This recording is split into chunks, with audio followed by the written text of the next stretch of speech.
दर्शकों, विश्वास करो, अब तक की सबसे ज्यादा ताकतवर आयुर्वेद की एक चीज को अगर आप 7 दिन तक खाओगे तो आपके शरीर से कमजोरी, आलस्य, थकान सब खत्म हो जाएगा और आपका शरीर ऊर्जा से और ताकत से 1000 गुना भर जाएगा। वह चीज कौन सी है? चलिए जानते हैं कहानी के माध्यम से। दोस्तों, इस दुनिया में ताकतवर को ही नियति के यहां जगह मिलती है, कमजोरों की यहां कोई जगह नहीं। यह बात आपने सुनी ही होगी और इस बात से आप भली भांति परिचित भी होंगे। इस बात में कोई शक नहीं कि पुराने जमाने में जो लोग हुआ करते थे वह आज के जमाने के इंसानों से कहीं ज्यादा ताकतवर थे। और ऐसा इसीलिए है क्योंकि वे लोग जिंदा रहने के लिए खाना खाते थे और आजकल के लोग सिर्फ जीभ के स्वाद के लिए खाना खाते हैं। आप एक और तथ्य से वाकिफ होंगे कि एक रोटी से 10 गुना ज्यादा ताकत आटे में होती है, आटे से 10 गुना अधिक ताकत दूध में होती है और दूध से 8 गुना अधिक ताकतवर मांस आहार होता है और मांस आहार से 10 गुना ज्यादा ताकतवर घी होता है। लेकिन यदि आप आज के समय पर देखेंगे, यदि किसी व्यक्ति को घी खाने के लिए दिया जाए तो वो ज्यादा से ज्यादा 1 चम्मच ही उसका सेवन कर सकता है, उसके ऊपर वो नहीं खा पाएगा। लेकिन यदि हम पुराने जमाने के इंसानों की बात करें तो उस समय पर घी उनका सर्वश्रेष्ठ भोजन होता था। आपने महाराणा प्रताप के बारे में तो सुना ही होगा। वह जितना वजन लेकर युद्ध भूमि पर लड़ते थे उतना वजन तो आज के 4 आदमी भी उठा नहीं पाएंगे। इसीलिए कहा जाता है कि तब के जमाने के लोग सचमुच जीवन जीते थे और आज के लोग तो केवल जबरदस्ती इस जीवन को जी रहे हैं। कुछ ऐसे रहस्य है, कुछ ऐसी बातें हैं जिसे जानने के बाद आपको यह एहसास होगा, क्या आपका सबसे बड़ा धन, आपका सबसे बड़ा ऐश्वर्य हमारा स्वास्थ्य ही है। बहुत समय पहले की बात है, एक छोटा सा राज्य था। उस राज्य का राजा बहुत दयालु था और वहां की सेना भी बहुत पराक्रमी थी। उससे राज्य में एक ऐसा व्यक्ति भी था जो अत्यधिक पराक्रमी था और वह उस राज्य का सर्वश्रेष्ठ योद्धा था।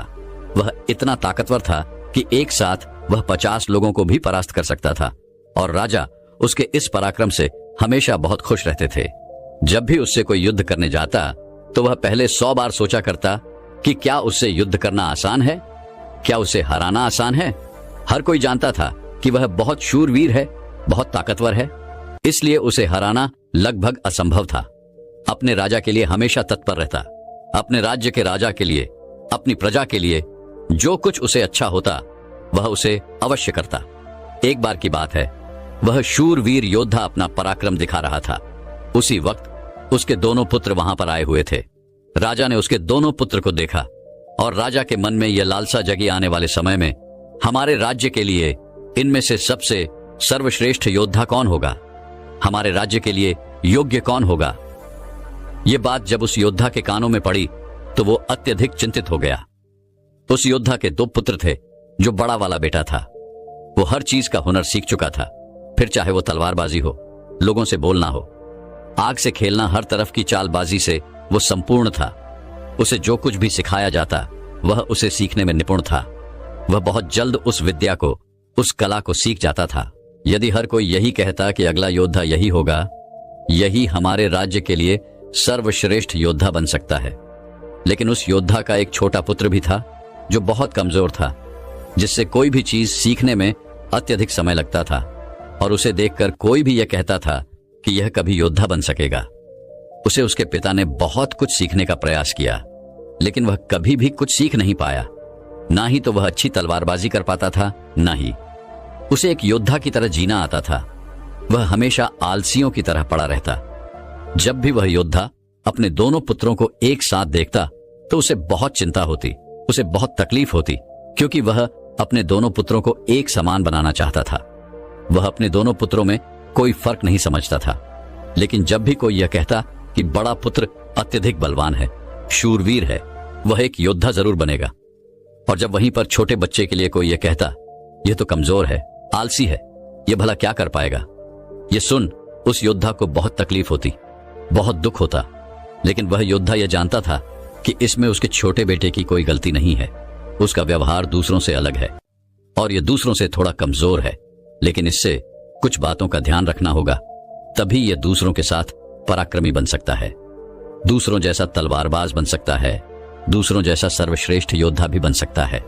इस बात का ध्यान रखते हुए वह योद्धा अपने उस बेटे को लेकर एक गुरु के पास पहुंचा। यह वही आश्रम था जहां उस योद्धा ने भी शिक्षा ग्रहण की थी।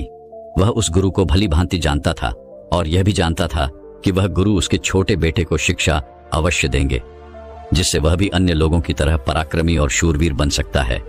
वह भी उन गुरु के पास ले गया, उन्हें प्रणाम किया और कहने लगा, हे गुरु, मैं चाहता हूं कि मेरा बच्चा आपसे शिक्षा ग्रहण करे। यह थोड़ा आलसी है, थोड़ा कमजोर है और यह कभी कुछ सीखना ही नहीं चाहता, जबकि मेरा बड़ा बेटा बहुत साहसी है, शूरवीर है, ताकतवर है, पराक्रमी है और इस राज्य को ऐसे ही लोगों की आवश्यकता है। लेकिन मेरा यह छोटा बेटा, जो कि मेरी चिंता का कारण बना हुआ है, मैं चाहता हूं कि यह भी पराक्रमी बने, शूरवीर बने, ताकतवर बने, ताकि इस राज्य का हर कोई इसके भी गुण गाए। मैंने बहुत प्रयास किए, मैंने कई तरह के उपाय भी किए ताकि ये अपने जीवन में कुछ कर सके, कुछ सीख सके, लेकिन ये कभी कुछ सीखना ही नहीं चाहता। मैं चाहता हूं कि मेरे दोनों पुत्र एक बराबर, किसी में कोई कमी ना, इन दोनों को एक बराबर अधिकार मिले, लेकिन यह अपने आलस के कारण, अपनी कमजोरी के कारण हमेशा पीछे रह जाता है। मैंने इसे कई बार समझाया, लेकिन यह है कि मेरी बातों को मानता ही नहीं। मैं अपने दोनों बेटों में कोई भेदभाव नहीं रखना चाहता, मैं दोनों को एक बराबर बनाना चाहता हूं। उस योद्धा की यह सारी बातें सुनकर वह गुरु उस योद्धा से कहते हैं, मैं जानता हूं तुम्हारे पुत्र को क्या तकलीफ है, मैं इसे वैसा ही बना दूंगा जैसा तुम चाहते हो, लेकिन इसके लिए तुम्हें इसे कुछ दिन के लिए मेरे पास यहां पर आश्रम में छोड़ना होगा। और मैं तुम्हें यकीन दिलाता हूं कि जब तुम वापस इसे लेने आओगे तो तुम्हें तुम्हारा यह पुत्र इस प्रकार नहीं दिखेगा। इसकी जगह पर तुम्हें वह पराक्रमी, वह ताकतवर बेटा मिलेगा जैसा तुम चाहते। वह गुरु अत्यधिक आत्मज्ञानी थे, बस उस योद्धा के पुत्र को देखकर यह समझ चुके थे कि उसे क्या तकलीफ है और उसे किस तरह से ठीक किया जा सकता है, उसे किस तरह से पराक्रमी बनाया जा सकता है, क्योंकि आखिर वह एक ऐसे योद्धा का पुत्र है जिसे अभी तक कोई हरा नहीं सका था। बस उसे इस बात का एहसास करवाना ही काफी था। उस गुरु के कहने पर अपने पुत्र को वहीं पर छोड़कर वापस अपने घर की ओर लौट जाता है। उसके बाद उस योद्धा का वह पुत्र एक शिष्य बनकर उन गुरु के आश्रम में रहने लगता है, वहां के सारे कामकाज करने लगता है, वहां पर वह सीखने लगता है, समझने लगता है और इसी प्रकार कई दिन बीत जाते हैं। और एक दिन सही समय आने पर वह गुरु उस योद्धा के पुत्र से कहते हैं, चलो आज मैं तुम्हें कुछ दिखाना चाहता हूं। इतना कहकर वह गुरु उस योद्धा के पुत्र का हाथ पकड़ लेते हैं और उसे लेकर एक पहाड़ी की ओर, ऊपर की ओर बढ़ चलते हैं। उस पहाड़ी के ऊपरी छोर पर ले जाकर वह गुरु उस पुत्र से कहते हैं, आज मैं तुम्हें कुछ सिखाने वाला हूं। पुत्र, तुम्हें ध्यान से सीखना होगा, क्योंकि यदि तुमने आज यह बात नहीं सीखी तो तुम अपने जीवन भर कुछ नहीं कर पाओगे, कुछ नहीं सीख पाओगे और हमेशा लोग तुम्हें कमजोर और असहाय समझेंगे और उसी दृष्टि से तुम्हें देखा जाएगा। धीरे धीरे कई दिन बीत चुके हैं और अब तुम्हारे घर जाने का वक्त भी करीब आ चुका है। इसलिए आज मैं तुम्हें यहां पर लेकर आया हूं ताकि मैं तुम्हें सिखा सकूं, यह समझा सकूं कि तुम इस धरती पर क्यों आए, तुम्हारे आने का क्या कारण है। इतना कहकर वह गुरु उस पुत्र को ऊपर की ओर इशारा करते हुए कहते हैं, ऊपर ध्यान से देखो। उस चील ने अपने पंजों में अपना नवजात शिशु रखा हुआ है। वह चील ऊपर की ओर बढ़ती चली जा रही थी, इतनी ऊंची जाती कि बादलों को चीरकर ऊपर बढ़ती ही चली जाती और वहां पर जाकर वह अपने बच्चे को छोड़ देती। यदि वो छोटा सा बच्चा डर गया, उसे यह समझ नहीं आ रहा था क्या आखिर उस चील ने अपने ही बच्चे को इस तरह से नीचे क्यों फेंक दिया। गुरु और शिष्य दोनों इस दृश्य को बड़े ही ध्यानपूर्वक देख रहे थे। जैसे ही उस चील ने अपने उस बच्चे को नीचे की ओर छोड़ा, वह बच्चा तेजी से एक पत्थर की भांति नीचे की ओर गिरता चला जा रहा था। और वह जब तेजी से नीचे आने लगा तो उसने कई बार कोशिश की, कई बार प्रयास किए कि वह अपने पंखों को खोल सके, फड़फड़ा सके, जिससे वह हवा की उस रुख का फायदा ले सके, वह भी उड़ सके। लेकिन उसके कई अथक प्रयास के बाद भी उसके पंख नहीं खुल पा रहे थे और वह एक पत्थर की भांति तेजी से नीचे गिरता चला जा रहा था। जैसे जैसे वो नीचे गिरता जा रहा था, उसकी मां भी ठीक उसके पीछे ही थी। उसने ऊपर से अपने पंजे में फिर एक बार अपने उस बच्चे को पकड़ लिया। एक बार फिर वह चील अपने उस बच्चे को लेकर आकाश में ऊपर ऊंचाई की तरफ बढ़ती चली जाती है और फिर से वह ऊंचाई पर जाकर अपने बच्चे को ठीक उसी प्रकार छोड़ देती है। ये देख उस बच्चे को कुछ समझ नहीं आ रहा था कि आखिर चील अपने बच्चे के साथ ऐसा क्यों कर रही है। यदि उसके बच्चे को कुछ हो गया तो फिर क्या होगा। चील लगातार इसी प्रक्रिया को दोहरा रही थी। गुरु अपने उस शिष्य का हाथ पकड़ते हुए बस पेड़ की ओर आगे बढ़े जहां पर वह चील रहा करती थी, और उस जगह को दिखाते हुए वह गुरु उस पुत्र से कहते हैं कि इस जगह को ध्यान से देख लो। ठीक इसी जगह पर वह चील और उसका बच्चा इस पेड़ पर रहते हैं। तुमने एक बात और गौर की, इस पेड़ पर तुम्हें अनेकों फूल देखने को मिल रहे होंगे, लेकिन जहां पर यह चील और इसका बच्चा रहता है वहां पर तुम्हें एक भी फूल नजर नहीं आएंगे, क्योंकि फूल बड़े ही कोमल होते। और वह चील चाहती तो इन फूलों को अपने साथ जहां पर रहती है उसे रख सकती थी, लेकिन वह जानती है कि फूलों में रहकर उसका बच्चा एक पक्षी बनेगा। लेकिन जब वह कांटों वाले घोंसले में रहेगा तभी एक चील बन पाएगा, और एक चील के बच्चे को हर तरह की यातनाएं बचपन से ही सहनी पड़ती है ताकि वे अन्य पक्षियों की तरह कोमल न बने, क्योंकि वह एक चील का पुत्र है और उसे चील की तरह अपना जीवन व्यतीत करना है। यदि वो बाकी पक्षियों की तरह बनेगा तो उसमें चील वाले वो स्वभाव नहीं होंगे और ना ही उसे कोई चील का पुत्र कह सकेगा। ठीक इसी प्रकार तुम भी एक शूरवीर योद्धा के पुत्र हो। यदि तुम चाहो तो अन्य लोगों की तरह अपना जीवन व्यतीत कर सकते हो, तुम फूलों का आनंद ले सकते हो, लेकिन तुम एक योद्धा के पुत्र हो, इसलिए तुम्हें भी कांटों की राहों पर चलना ही होगा। इन कांटों की राह पर चलकर ही तुम अपने आप को मजबूत बना पाओगे, अपने आप को शूरवीर और पराक्रमी बना सकोगे। ठीक वैसा ही यह चील भी कर रही है। वह भी अपने पुत्र को पराक्रमी और शूरवीर बना रही है। वह अपने बच्चे को उड़ान भरना सिखा रही है। वह बार बार जाकर अपने बच्चे को इसीलिए नीचे पटक रही है ताकि उसका बच्चा खुद ब खुद उड़ान भरना सीख ले। जब भी चील किसी को जन्म देती है तो हर बार उसे वही सिखाना चाहती है जो उसने सीखा है। वह एक चील होने का उसे एहसास कराना चाहती है। किंतु यदि वही पुत्र किसी और पक्षी के घर पर जन्म लेता तो उसे इस तरह की यातनाएं ना सहनी पड़ती, उसे इस तरह से किसी भी क्रिया से ना गुजरना पड़ता। वह फूलों के घोंसले में रह सकता था, वह फूलों में पैदा होता और फूलों में ही खत्म हो जाता।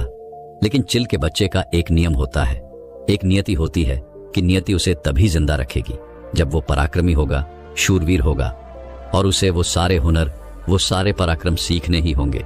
ठीक उसी प्रकार तुम भी एक शूरवीर योद्धा के पुत्र, एक पराक्रमी योद्धा के पुत्र, इसलिए तुम्हें भी वह हुनर सीखना ही पड़ेगा।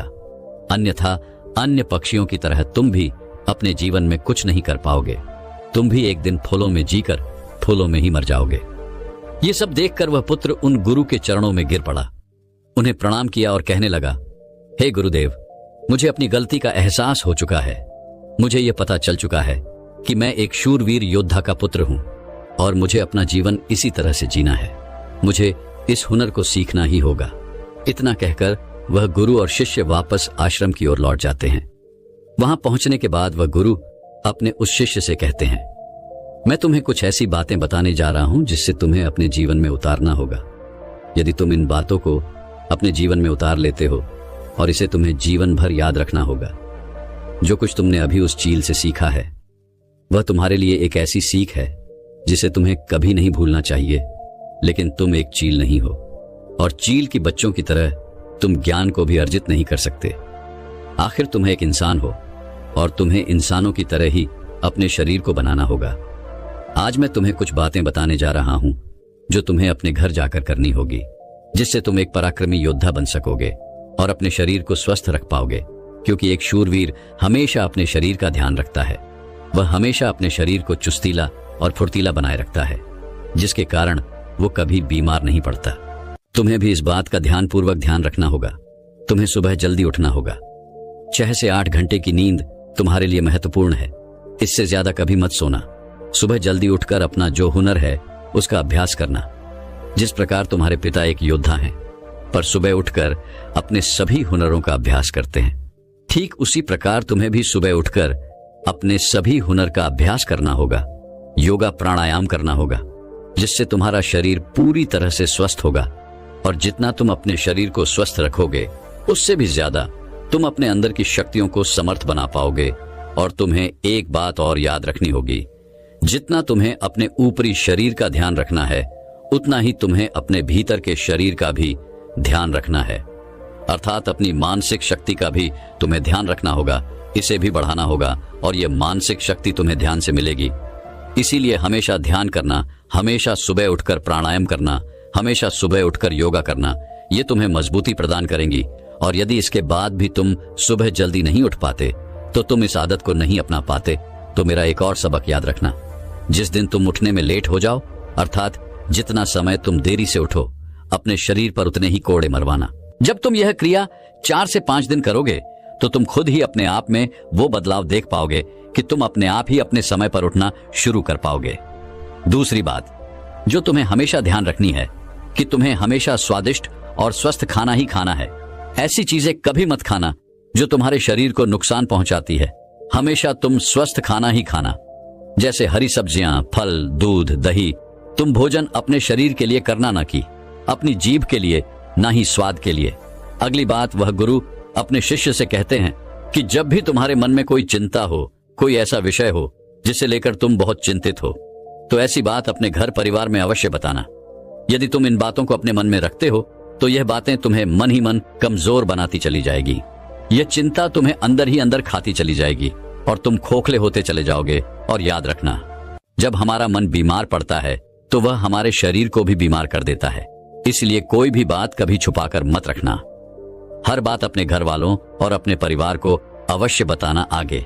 वह गुरु अपने उस शिष्य से कहते हैं, हमेशा सकारात्मक सोच रखना, कभी भी नकारात्मक विचार अपने दिमाग में आने मत देना। सबके जीवन में उतार और चढ़ाव तो आते ही रहते हैं। सभी के जीवन में सुख और दुख लगा ही रहता है। कभी अच्छा तो कभी बुरा जीवन इसी प्रकार चलता है। तुम्हारे जीवन में समय चाहे कैसा भी क्यों ना आए, लेकिन तुम्हें हमेशा एक सकारात्मक सोच ही अपनानी है, जिससे तुम अपने जीवन में आने वाली कठिन से कठिन परिस्थितियों का सामना हंसते हुए और बड़ी ही सरलता से उसका सामना कर सको और जीवन में आगे बढ़ पाओगे। अगली बात जो तुम्हें याद रखनी चाहिए, क्यों तुम्हें हमेशा मुस्कुराते रहना है, क्योंकि एक योद्धा यदि चिंतित हो तो उसका राज्य भी चिंतित हो सकता है और तुम्हारी मुस्कुराहट से ही सबको ताकत मिलती है। तुम एक शूरवीर योद्धा के पुत्र, तुम्हारी हंसी तुम्हारे चेहरे से अलग नहीं होनी चाहिए। तुम्हारा मुस्कुराते रहना ही तुम्हारे और तुम्हारे राज्य के लिए उचित है और यह तुम्हारे राज्य को एक सकारात्मक ऊर्जा प्रदान करता है और तुम्हारा मुस्कुराते रहना तुम्हारे लिए भी अच्छा है। यह तुम्हारे भीतर सकारात्मक ऊर्जा का प्रवाह करता है। गुरु अपने उस शिष्य को आखिरी सीख देते हुए कहते हैं, हमेशा अपने जीवन में दान पुण्य करते रहना, तो इससे कभी पीछे मत हटना। तुमने देखा होगा कि राजा महाराजा ऐसे होते हैं जो दान के समय पर उनसे जो मांगा जाए वो सब देने के लिए तैयार हो जाते, फिर चाहे आप उनका राजपाट ही क्यों ना मांग लें। दान पुण्य करना अत्यधिक जरूरी है और ऐसा नहीं कि दान में तुम केवल धन ही दो, तुम किसी की मदद भी कर सकते हो। इसलिए दान पुण्य के समय पर तुम्हें कभी पीछे नहीं हटना चाहिए।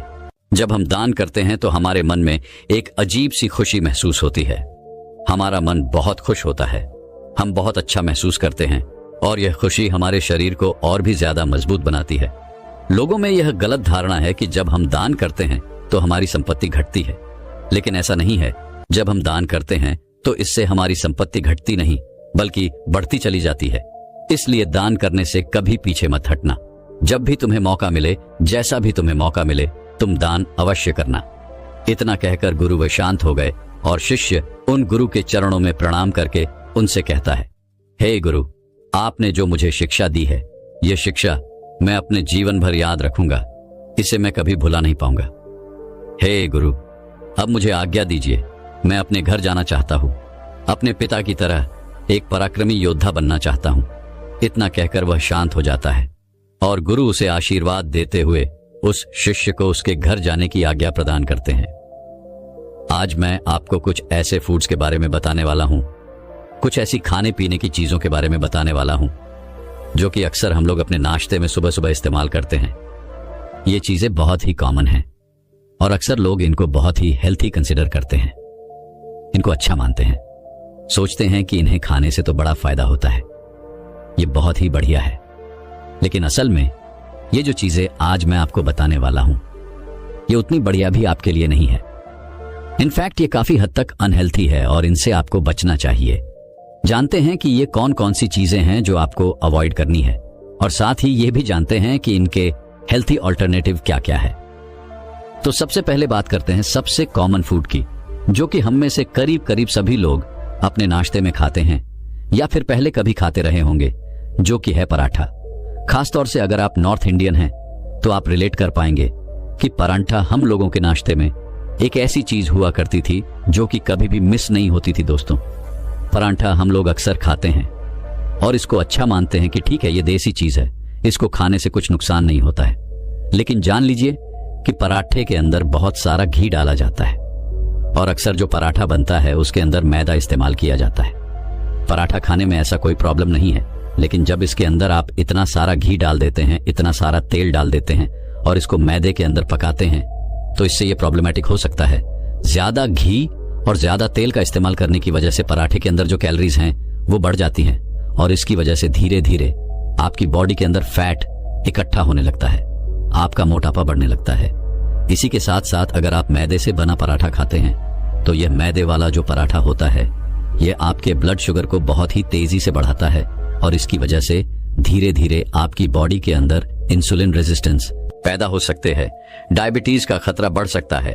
और साथ ही साथ यह जो मैदा होता है यह बहुत बारीक होता है, इसके अंदर फाइबर नहीं होता और यह आपकी आंतों के अंदर जाकर चिपक जाता है और वहां पर आपके अंदर पेट में दर्द की शिकायत पैदा कर सकता है, कॉन्स्टिपेशन पैदा कर सकता है, कुछ केसेस में डायरिया भी पैदा कर सकता है, ब्लोटिंग और इंडिजेशन भी इसकी वजह से आपके अंदर हो सकते हैं।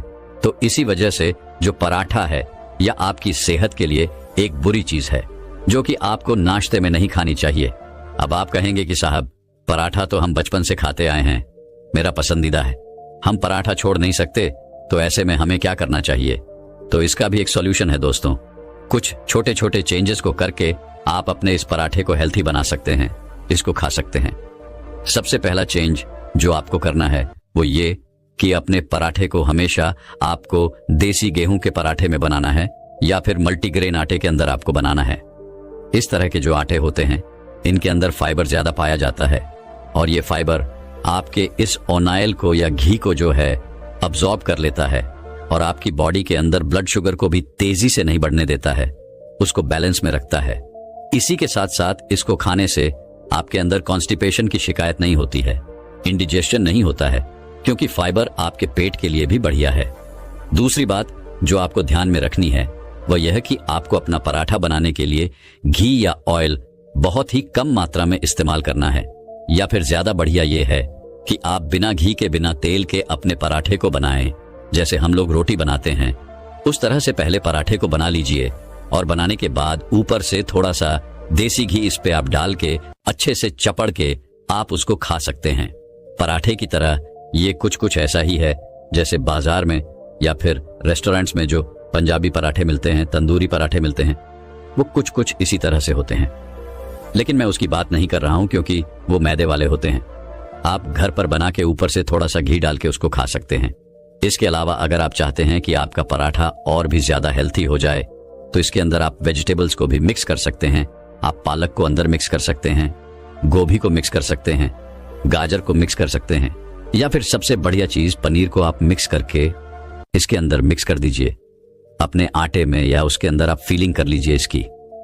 तो इसकी वजह से प्रोटीन कंटेंट भी बढ़ जाता है, फाइबर कंटेंट भी बढ़ जाता है और आपका पराठा जो है आपको ज्यादा अच्छा न्यूट्रिशन भी देता है और फायदा भी ज्यादा करता है। और जो नुकसान आपको ज्यादा घी वाले पराठे से, ज्यादा तेल वाले पराठे से या मैदे वाले पराठे से होते हैं वो भी आपको नहीं होते हैं। दूसरा बहुत ही कॉमन फूड आइटम जो कि अक्सर ब्रेकफास्ट में खाया जाता है दोस्तों, वह है स्लाइस्ड ब्रेड।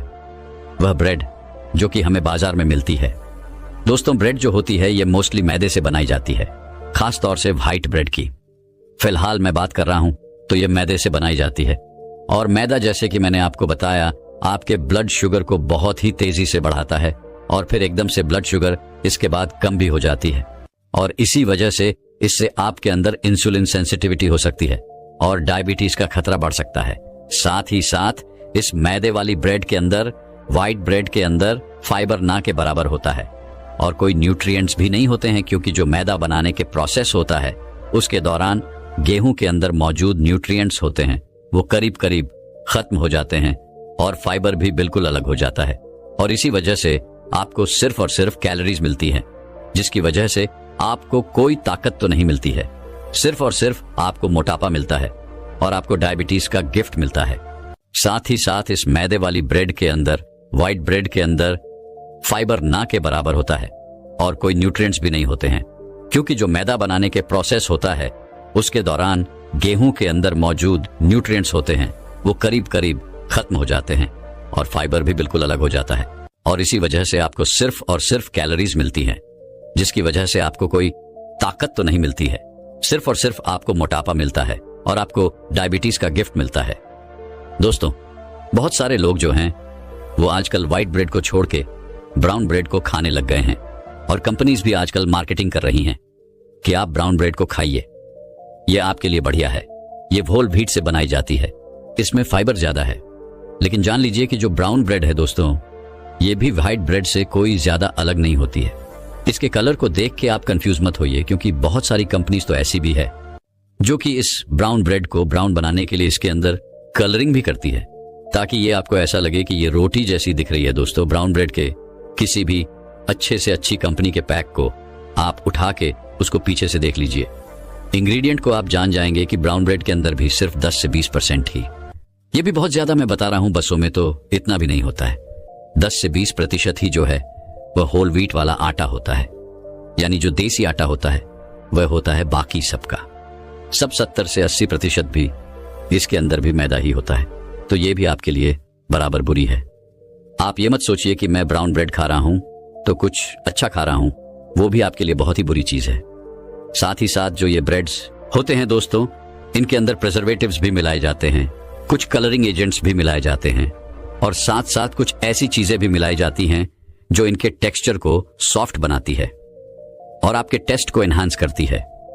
बहुत सारी शुगर भी डाली जाती है, बहुत सारा इसके अंदर एडिबल ऑनाइल भी मिलाया जाता है और ये सभी चीजें आपकी सेहत के लिए अच्छी नहीं होती हैं। इनफैक्ट बहुत सारी रिसर्चर्स तो ये भी कहती हैं कि ब्रेड को ज्यादा इस्तेमाल करने से आपके अंदर डायबिटीज का खतरा बढ़ता है और साथ साथ कुछ तरह के कैंसर्स के होने का रिस्क भी इस तरह के ब्रेड्स को खाने से बढ़ सकता है। तो इसीलिए ब्रेड को भी आपको इस्तेमाल नहीं करना चाहिए। अब आप कहेंगे कि ब्रेड की जगह हम क्या इस्तेमाल करें, तो आप रोटी को इस्तेमाल कर सकते हैं, जो घर पर हम लोग रोटी बनाते हैं, या फिर उससे बेटर है कि जो अच्छा हेल्थी वाला पराठा मैंने आपको बताया था, उस तरह से पराठा बना के भी आप खा सकते हैं। वो आपको व्हाइट ब्रेड से कम ही नुकसान देगा। व्हाइट ब्रेड तो आपके लिए बिल्कुल ही बेकार है, उसको तो बिल्कुल ही मत खाया करिए। तीसरी चीज है दोस्तों, चीनी वाली चाय या फिर कॉफी। दोस्तों, इंडिया में सबसे ज्यादा पी जाने वाली और सभी लोगों की फेवरेट अगर कोई ड्रिंक है तो वह है चाय।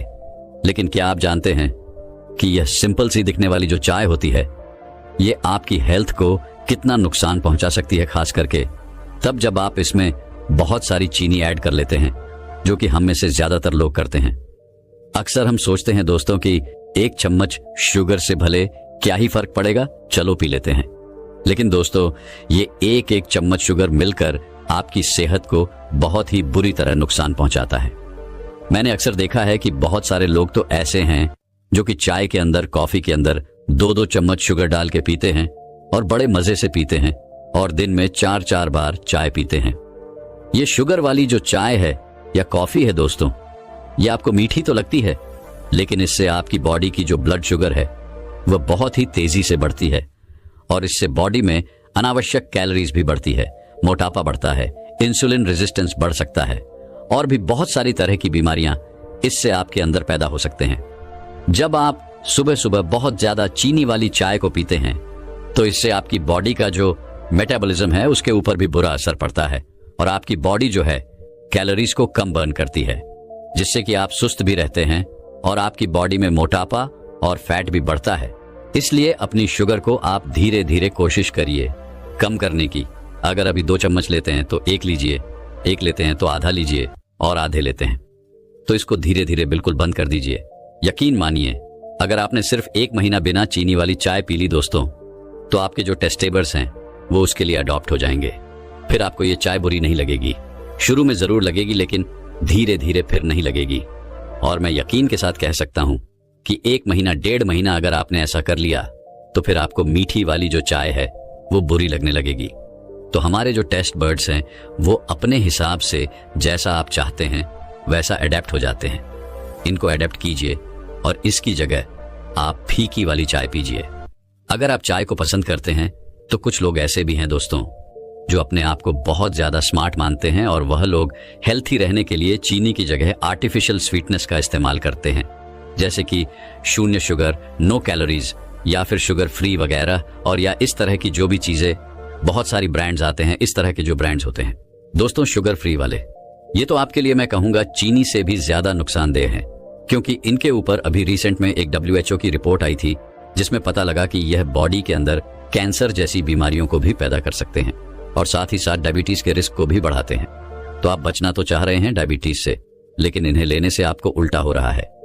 डायबिटीज तो इनसे तो आप बच के ही रहिए, बिल्कुल भी इस्तेमाल मत कीजिए। बेस्ट है कि आप फीकी चाय पीजिए। फीकी चाय नहीं पी सकते हैं तो आप चैमोमाइल टी को इस्तेमाल कीजिए, ग्रीन टी को इस्तेमाल कीजिए, या फिर आप चाहें तो अदरक को पानी के अंदर उबाल के उसमें थोड़ा सा शहद मिला के उसको इस्तेमाल कर सकते हैं। इस तरह की चाय अगर आप लेंगे नेचुरल, तो ये आपके लिए हर्बल टी जो होती है ज्यादा हेल्थी होती है। चाय से बचिए। चाय पीना चाहते हैं तो फीकी पीजिए। तीसरी चीज है पैकेज्ड फ्रूट जूस। दोस्तों पैकेज्ड फ्रूट जूस जैसे कि ट्रॉपिकला, अनार जूस, एलोवेरा जूस, पतंजलि वाला जूस, ये सभी जूस जो होते हैं ये आजकल बहुत ही ज्यादा पॉपुलर हो रहे हैं और लोग इन्हें खूब पीते हैं। बहुत सारे लोग सुबह के टाइम में एक ग्लास इस तरह के फ्रूट जूस को लेकर सोचते हैं कि ये बहुत ही हेल्थी कुछ कर रहे हैं, लेकिन असल में ये जूसेस आप पर नेगेटिव इंपैक्ट डालते हैं। पैकेज फ्रूट, इनमें कई बार बहुत सारे प्रिजर्वेटिव्स मिलाए जाते हैं और टेस्ट के लिए इनमें काफी ज्यादा शुगर और आर्टिफिशियल फ्लेवर्स भी मिलाए जाते हैं। यही नहीं दोस्तों, 100% फ्रूट जूस ये नहीं होते हैं, बल्कि अगर आप इनको पीछे से देखेंगे, चेक करेंगे, तो इसमें सिर्फ 10 से 20% ही फ्रूट जूस होता है। बाकी सारा जो होता है पानी होता है, शुगर होती है और फ्लेवर्स वगैरह होते हैं। इन्हें पीने से आपको थोड़ी बहुत देर के अंदर लगता है कि यार एनर्जी सी मिल रही है बॉडी को, लेकिन इन जूस के साइड इफेक्ट्स बहुत सारे होते हैं, इसलिए इनको आपको हमेशा पीने से बचना चाहिए। खास तौर से अगर आप नाश्ते में इनको लेते हैं तो ये एक बहुत ही गलत प्रैक्टिस है। अगर आप कुछ हेल्थी लेना चाहते हैं तो आप इन पैकेज्ड फ्रूट जूस की जगह फ्रेश फ्रूट जूस को इस्तेमाल कीजिए, जो आपने खुद ही घर पे बनाया हो या उससे भी बढ़िया। तो ये है कि आप होल फ्रूट को इस्तेमाल कीजिए, क्योंकि उसके अंदर आपको फाइबर भी मिलेगा।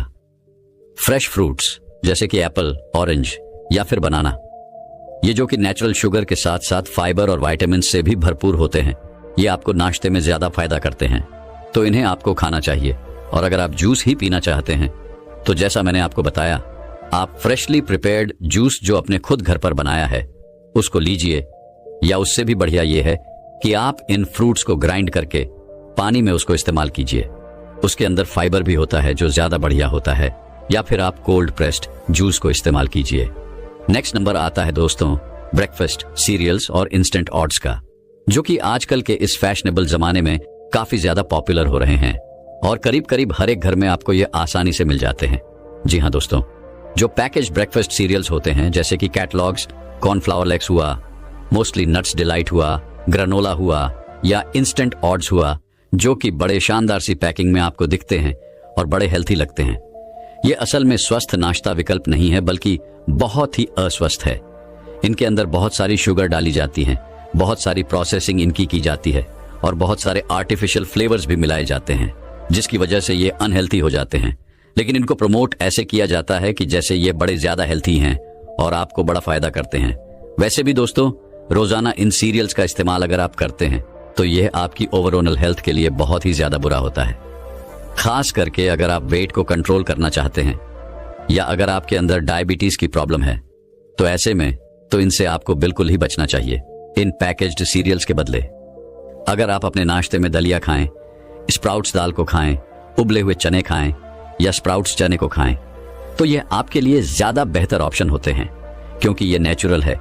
इनके अंदर फाइबर बहुत ज्यादा होता है, ज्यादा शुगर नहीं होती है और आपको बहुत सारा विटामिन, बहुत सारा मिनरल और बहुत सारी ताकत और प्रोटीन इससे आपको मिलता है। तो इस तरह की नेचुरल चीजों को इस्तेमाल कीजिए। दोस्तों, मैं उम्मीद करता हूं कि यह कहानी सुनने से आपके जीवन में अच्छे बदलाव आए होंगे। आपको इस वीडियो से क्या सीखने मिला, ये कमेंट करके जरूर बताएं और अपने परिवार, स्विंगल दोस्त या आपके करीब इंसान के साथ यह कहानी शेयर करके उन्हें भी इस